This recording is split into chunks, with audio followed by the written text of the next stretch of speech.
Instead of doing an inventory overview, let's talk about alternative investments because that is mostly what I've been doing so far. Sometimes you're late to the party and the items have already risen in price. I usually try to avoid brute forcing my way into the hype and trying to flip before the prices fall again, or waiting long term to eventually sell for profit. This is pretty much what happened with Broken Fang. I wanted to purchase some Broken Fang items, specifically the skins, but forgot and decided to buy DreamHack 2014 and Cologne 2014 items. Well, how did this turn out? Well, the skins pretty much all across the board are down from their peak when the operation initially ended, and the DreamHack 2014 Cloud9 Holo is up 25% from when I purchased it a week and a half ago. The price has slowly fallen over the last few days, but I would say the current price is probably going to be pretty stable. Okay, so that's one example, and it wasn't even the most profitable avenue I could have taken. So let's take a look at other examples and the thought process behind it. One of the most profitable items for me has been the clutch case, which probably isn't very surprising considering the last year it's had. The price of the clutch case essentially runs off of hype as it's a prime drop, so the reason it's so expensive is because of people holding a large quantity of them and others that open the case at an insane rate.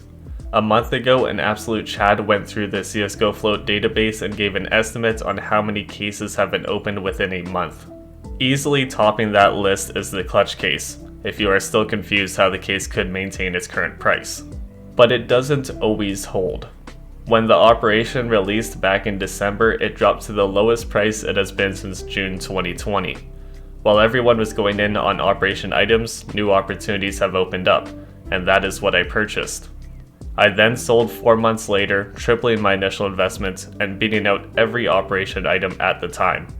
A long time ago now, I made a video on how old operation skins could have more potential than the new operation skins.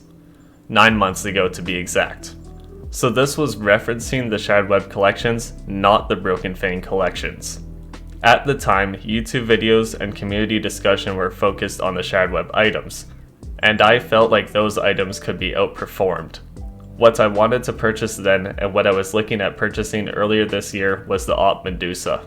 In my mind, it didn't seem like an amazing investment at the time, and for the video I recommended buying the trade-up feel instead of the higher tier items.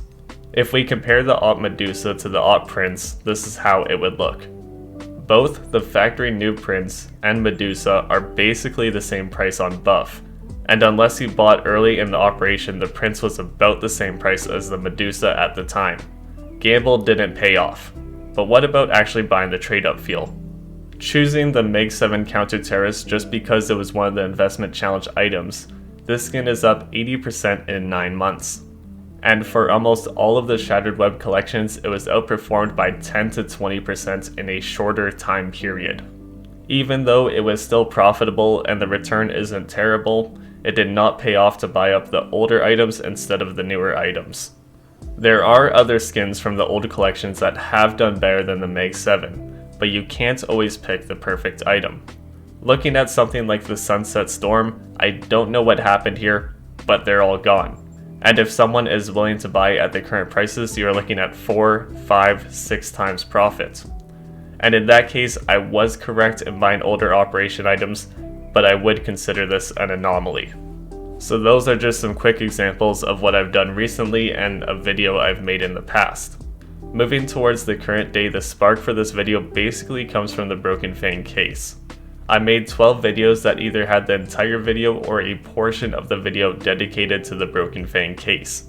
I own 75 of them. I made 7 videos that had the entire video or a portion of the video dedicated to the Battle-Scarred Holo. I own 14 of them. I made 5 videos about RMR 2020 stickers, and I have 1 storage unit of stickers worth almost nothing, and I plan on buying a few golds. New items and updates are exciting, so on YouTube we cover these items and try and answer questions.